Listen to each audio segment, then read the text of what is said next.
gagawa tayo ng miniature keyboard. Ito, ganito siya kaliliit. Yan. Kasi may project yung anak ko na miniature computer. Ito yung ginawa kong mouse. Hindi ko na na-video yung paggawa ko nito tsaka ng CPU. Ito. Yan. Yan.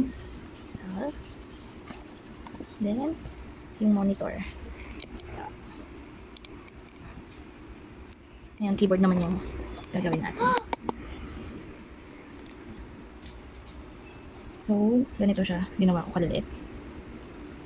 Kailangan natin makagawa ng ganito. Ayan, sinukat-sukat ko na siya ng ganito. Tapos ginupit ko siya ng ganito. Then, ito. Ayan, magiging ganito siya. Ayan. Tupi ko lang yung gilid. Ayan. Then, didikit natin. So, scotch tape yung ginamit ko. Kasi mas madali siya compare sa glue. Wala naman ako ibang pangdikit. So, scotch tape na lang. Gumupit lang ako ng manipis.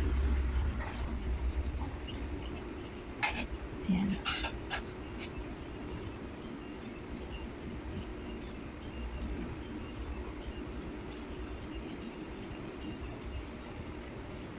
So, ayusin ko lang medyo nakabuka.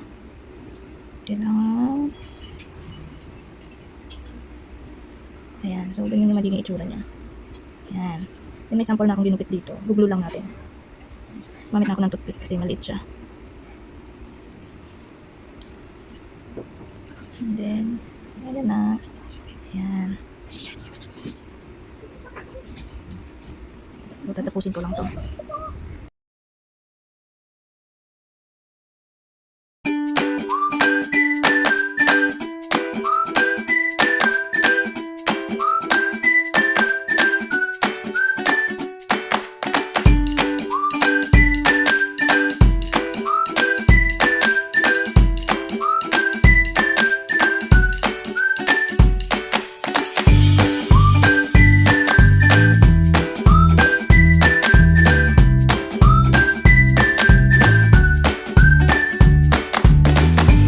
So, ayun, nalagay na namin lahat, nadikit na.